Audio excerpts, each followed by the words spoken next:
Dans cette vidéo, aujourd'hui, nous allons parler justement de quelque chose qui nous touche dans l'actualité, qui nous touche au niveau de, surtout pour les gens qui vivent en Europe, qui vivent parmi les peuples, parmi les médias. Nous, en Israël, nous sommes relativement protégés dans la mesure où les médias sont dans le même sens que nous, on est tous ensemble. Mais voilà, en Europe, alors tout à coup, on est dans un monde où on peut entendre des choses qui nous font bondir, on peut se sentir absolument cerné, absolument incompris, on peut se dire, voilà, on ne nous aime pas, l'antisémitisme, il est partout. Voilà, c'est un discours qui passe pas forcément. Il passe pas forcément, surtout dans les générations modernes. Pourquoi? Parce que les générations modernes sont déjà un peu plus loin du séisme de la guerre, et parce qu'ils ont grandi parmi, surtout, enfin précisément et plus particulièrement ceux qui n'ont pas été dans les écoles juives, ont grandi parmi des gens qui n'étaient pas juifs et qui n'ont jamais ressenti d'antisémitisme. Eh bien, je peux vous dire que moi non plus, j'étais dans un lycée public et je n'ai jamais ressenti d'antisémitisme. Et ces jeunes pensent que, eh bien, que se passe-t-il? C'est qu'ici, profitant des événements, alors, bien des voyous, des nazis, tous ces gens qui ont l'habitude de taguer des croix gammées, etc., profitant des événements, ils en profitent de le faire et ils en mettent partout. Ça, c'est le discours de quelqu'un de jeune qui vit, qui a vécu parmi les non-juifs, et puis qui a plein de copains de tout bord, de toute religion, et c'est un discours qui se comprend. Le discours parental, on va dire, sera peut-être plus dans le sens que non, mais écoute, on regarde, ça apparaît, regarde les médias, regarde les choses. Ok. Alors moi, ce que je vais faire, c'est peut-être me trouver un peu ni du côté du parent, ni du côté de la nouvelle génération, mais plutôt, d'une manière générale, du côté des gens bien. Donc de ce côté-là, peut-être j'ai un peu plus aller du côté des jeunes. La grande majorité des gens, ils vivent leur vie. Et il y a énormément de gens bien en France. Il y a énormément de gens bien qui ne sont pas antisémites. Et je pense que c'est la très large majorité. Et je vous dire qu'en vérité, ils s'en fichent pas mal. Hein, ils pensent à leurs impôts, à leur gaz, à leurs économies d'énergie, à leur... bon, d'accord, ou toute autre chose. Donc, cette idée de l'antisémitisme partout, c'est une idée qui ne prend pas tellement. Par contre, on peut se poser la question du comment ces gens bien ont pu, au bout de 3 semaines, un mois, après avoir été effarés, comme pratiquement tout le monde l'a été, par le pogrom qui s'est perpétré en Israël. Le pogrom, enfin on ne peut même pas dire d'adjectif, c'est même pas la peine d'en parler. Là, c'est juste des images, elles sont là dans le cœur, elles reviennent. Quelque chose d'inimaginable. Après cela, eh bien, tous ces gens ont été remués. Comment, au bout d'un mois, sont-ils venus à dire « Ah mais quand même, Israël, les pauvres Palestiniens, c'est terrible, regardez ce qui leur arrive, etc. etc. » Alors comment on change une opinion? Justement, on a vu le psaume 120 qui parle « Protège-nous du mensonge ». Oui, parce que l'homme est là où se trouve son esprit. Et à partir du moment où, dans son esprit, vers son esprit, on a amené des données fausses, alors son esprit va fonctionner comme ça, avec des données fausses, et d'une manière erronée, qui va mener à des conclusions erronées. Alors comment on en est arrivé là? Alors d'abord, écoutez, c'est simple. Vous prenez des gens très bien, des gens merveilleux, comme il y en a beaucoup en France, hein, et des gens sublimes, très chouettes, qui ont des principes aussi. Vous prenez quelqu'un comme ça, et vous commencez déjà à toucher sa sensibilité, d'abord le cœur. Alors comment on fait pour toucher le cœur? On va montrer des choses qui touchent au cœur. Alors qu'est-ce qui touche en général au cœur? C'est les choses faibles, les gens faibles, les enfants, les femmes, les vieillards, les malades. Bien sûr que ça éveille notre pitié. C'est normal, puisque on doit les aider. Parce qu'on pourrait peut-être être à leur place, ou nos enfants à leur place. Donc ici, la pitié s'éveille. Alors c'est le premier ressort qui a été utilisé par les médias en montrant une série d'images, de visions, de chiffres qui ont amené à cette pitié. On ne dit pas que tous ces chiffres sont faux, on dit qu'ils peuvent être orientés, on dit qu'ils peuvent être manipulés. On peut le dire, on va voir, peut-être. Mais en tout cas, le processus, c'est comme ça. On travaille d'abord sur la sensibilité. Maintenant qu'on a travaillé sur la sensibilité de ces gens bien, alors ce monsieur ou cette dame vont dire, oui, mais quand même, regardez ce qui s'est passé dans le pogrom. Je veux dire, enfin, des bébés, je ne vais même pas donner de détails, c'est des choses qui sont même pas... regardez ce qui s'est passé. Donc, le côté sensible ne fait pas le poids ici. Vous voyez, on peut se dire, ah oui, il y en a à Gaza, mais il y en a aussi là. Alors donc, si vous voulez, on est sur une balance. Pour faire pencher la balance, alors il va falloir utiliser des leviers.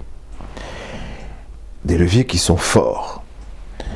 Et les leviers les plus forts, c'est ceux dont j'ai parlé dans la série de vidéos sur la Trinité républicaine, c'est les principes de fond, c'est les croyances. Alors on croit en des choses et on pense qu'elles doivent être absolument universelles et inamovibles. Et ces fameuses choses fondamentales, en tout cas en France et dans les pays occidentaux, c'est la liberté, l'égalité, la fraternité. Alors j'attaque avec le premier. Liberté. Les Palestiniens ne sont pas libres. Ils ne sont pas libres. On leur a pris leur pays. Ça fait 75 ans que ça dure. Ils ne sont pas libres. Ils sont comme ça enfermés, 2 millions d'habitants dans un tout petit territoire, alors qu'ils avaient de tellement grandes terres autrefois et que tout ce qu'ils veulent, c'est un endroit pour vivre. Ah, tout à coup, il y a quelque chose là qui commence à bouger. Égalité. Waouh! Égalité. Regardez ce qui s'est passé pour les Juifs, mais regardez ce qui se passe pour Gaza. Un enfant juif, la vie d'un enfant juif, vaut celle d'un enfant arabe. Égalité. Ben oui, c'est tout à fait juste. Oui. Alors ce qu'on est en train de faire, c'est pas parce qu'on t'a fait ça que tu dois faire ça. C'est pas parce qu'on a tué ton enfant que tu dois tuer l'enfant de l'autre. On est bien d'accord. Regardez comment monsieur ou madame, des gens bien, commence à tourner. Et puis, dernier ressort, la fraternité. On a tous grandi dans ces principes. On a été tous formatés dans ces principes. Ils sont inamovibles. Fraternité. Tu ne peux pas couper l'eau et l'électricité à des gens qui en ont besoin. Il y a des hôpitaux, il y a des... C'est pas possible, tu ne peux pas faire ça. Tu ne peux pas, toi, te montrer aussi cruel, si ce n'est plus, que l'autre. La fraternité. Nous sommes tous des humains. Et il y a des humains à Gaza qui sont des humains au même titre que toi. D'accord? Alors, la chose a basculé. La chose a basculé et Monsieur Bien commence à dire « Ah oui, les pauvres Gazaouis, ah oui, voilà, un mois a passé. Parfait. » Vous voyez ce retournement, d'abord la sensibilité et puis les valeurs fondamentales qui sont principalement liberté, égalité, fraternité. Vous voyez comme c'est fort. Vous voyez comme j'ai été convaincant en vous le disant. Maintenant, évidemment, on peut répondre. On peut dire liberté, mais monsieur ou madame, ils sont libres. Ils ont un État, ils ont un Parlement. On ne parle jamais du Parlement à Gaza, parce qu'on ne l'entend jamais. On ne parle jamais d'un gouvernement libre, parce qu'il n'y a jamais d'élection. Mais depuis 2007, il n'y a pas d'élection, c'est vrai, mais c'est tout de même un pays libre, souverain. C'est un pays en plus qui reçoit beaucoup de fonds pour pouvoir se développer du monde entier et qui les utilise non pas pour se développer, mais plutôt pour enclencher la guerre. Une question de territoire, mais ça n'est même plus une question de territoire. Avec le Fatah, peut-être c'est une question de territoire, mais avec le Hamas, vous voyez les bandeaux, avec l'écriture coranique, c'est une guerre religieuse. C'est une guerre qui les apparente à ISIS, qui les apparente aux groupements terroristes internationaux. C'est comme ça qu'ils sont classifiés. Donc, liberté, où est ici la revendication de liberté? Puisqu'il y a déjà la liberté. Et que fais-tu de ta liberté? Ok. Égalité, qu'un enfant juif soit égal, qu'une vie juive soit égale à une autre vie, il semble aussi que ça se fait en pratique. C'est-à-dire que, avant d'attaquer, on veut préserver les vies, et on demande d'évacuer, on demande d'aller ailleurs, parce qu'ici il y a des souterrains, il y a des infrastructures qui se trouvent sous tout le nord de la ville, qui se trouvent particulièrement sous les écoles, sous les hôpitaux, qui sont des lieux inattaquables, parce que ici il y a des gens qui ne bougent pas, ce sont des malades. Donc c'est un parfait bouclier, un bouclier fragile en plus, donc encore plus fort. Ou les enfants sont inattaquables, un parfait bouclier. Donc s'il vous plaît, partez. Donc ici le moteur de l'égalité, c'est nous sommes égaux à vous. Vos vies valent les nôtres. Nous voulons les préserver. Mais s'il vous plaît, partez. Ah, il y a un bouclier humain, que faire? Alors, une fois, on arrête la guerre, on stoppe. Une deuxième fois, on avance, mais on arrête la guerre, on stoppe. Une troisième fois, voilà, il s'est passé plusieurs allées et retours d'Israël qui a stoppé à cause du bouclier humain, à cause de la question humanitaire. Et aujourd'hui, eh bien, une certaine ligne est dépassée. On ne peut plus. D'accord? Israël ne peut plus être et céder au chantage du bouclier humain et demande à tout le monde d'évacuer. Et si le Hamas les empêche d'évacuer pour se servir d'eux comme bouclier, alors c'est le Hamas le criminel. Et puis le troisième levier qui est la fraternité, alors il est déjà contenu dans ce que nous venons de dire, préserver la vie humaine. Mais la fraternité, ça a été de fournir pendant des années et des années l'électricité et l'eau à Gaza. Tout cela s'est produit en Israël par des compagnies israéliennes qui les fournissent. Beaucoup de gens là-bas n'ont pas les moyens de payer. Et on continue à fournir.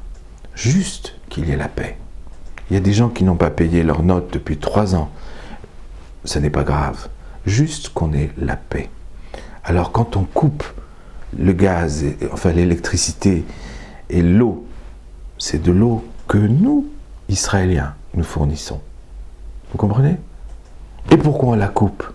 C'est pas pour qu'ils crèvent de soif, c'est pour qu'ils évacuent, qu'ils partent, que les populations partent, pour qu'on puisse démanteler toutes les structures qui sont là, sous terre, 800 km de tunnels, bardés de missiles, bardés de toutes sortes d'armes.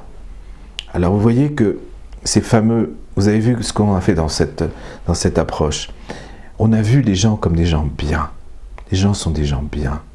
Mais on peut, en manipulant certains ressorts, changer la donne et retourner leur position et retourner leur esprit. Alors pourquoi ces retournements? En quoi finalement, quelque part, tout ce mouvement n'est pas un mouvement de manipulation et de mensonge? Ce fameux mensonge que craignait et contre lequel priait le roi David déjà dans le psaume 120.